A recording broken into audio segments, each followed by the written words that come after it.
प्रश्न असा होता की डाळिंबागेमध्ये कोणत्या स्टेजला नेट हे टाकलं पाहिजे. तर शेतकरी मित्रांनो, त्याचा मुद्दा असा आहे की ज्यावेळेस बाग पूर्ण सेटिंग होऊन जाते, ती बाग लालमधून हिरव्यामध्ये जात असते. थोडक्यात हे लालमध्ये फळ आहे, हे लालमध्ये आहे. ज्यावेळेस हे फळ असं हिरव्यामध्ये जायला लागतं, हिरवा कलर, त्यावेळेस बागेवरती नेट टाकली पाहिजे. हे अशा पद्धतीने आपण पाहू शकता. असं पूर्ण सेटिंग झाल्याच्यानंतर आपण नेट टाकू शकतो. आमच्या एका मित्रानं फोन केला होता की दादा, या बागेमध्ये साधारणतः नेट टाकायला एकरी खर्च किती आहे.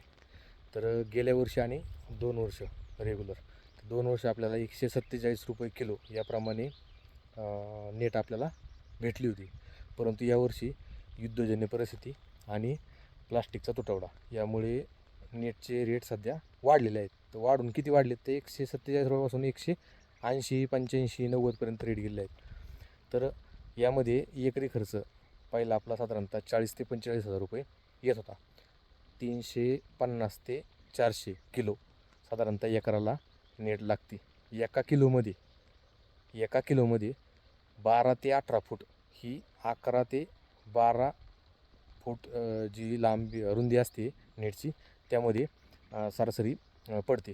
साधारणतः एका एकरासाठी 350 ते 400 किलोपर्यंत नेट हे लागते. मग त्याच्यामध्ये प्लास्टिक बॉटल असतील किंवा तारा बांबू असतील किंवा तुमच्या नेट असतील किंवा त्याला बांधायला दोरी लागत असेल किंवा त्याला फाटाव नाही म्हणून गोट्या वापरल्या असतील, त्या सगळ्याचं प्रमाणे साधारणतः किरकोळ कारकोळ 2000 ते दोन्ही वागतं. परंतु नेट टाकायला आणि बांधणीला यालाच खर्च थोडा जास्त येतो. म्हणजे साधारणतः एका एकरासाठी कमीत कमी खर्च हा 50,000 आहे. जास्तीत जास्त तुम्ही किती करू शकता. नेट चांगली असेल किंवा आणखी काय त्याच्यामध्ये व्हेरिएशन बांधायला नेट दोरी चांगली क्वालिटी काय भरपूर सांगता, त्यामध्ये प्रकार भरपूर येतात. म्हणजे साधारणतः खर्च हा एकरी 50,000पर्यंत नेटचा खर्च येतो. त्याचा फक्त वापर म्हणजे सनबर्निंगसाठी नाही आहे. तर त्याचे 2 फायदे सगळ्यात महत्त्वाचे येतं. एक म्हणजे तर बागेला पूर्ण नवचैतन्य मिळतं. जर समजा गारपिटी आता कदाचित झाली, वादळ झालं, तर 100% नेटचा फायदा होतो. गार ही वरच्यावर राहते, बागेला काहीही अडचण येत नाही. आणि दुसरा फायदा म्हणजे सनबर्निंग.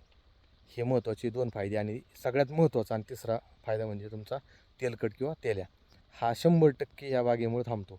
परंतु वातावरण जर उष्ण असेल तर खालून तुम्ही त्याला टेम्परेचर मेंटेन ठेवलं पाहिजे, कारण उन्हामध्ये थांबल्यानंतर जी हीट लागत नाही.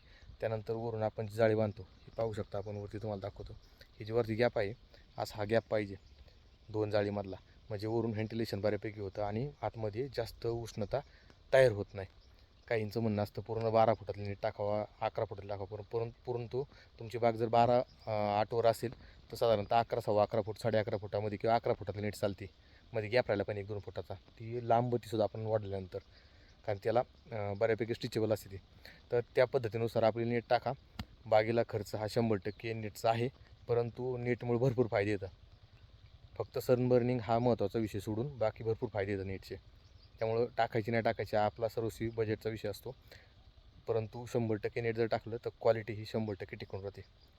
आपण देखील आपल्या भागामध्ये नेट वापरता का, कोणत्या कंपनीचा वापरता, किती खर्च येतो सांगितलं. यामध्ये तुमच्यामध्ये रेट जास्त आहेत का कमी आहेत हे देखील नक्की कमेंट करून कळवा.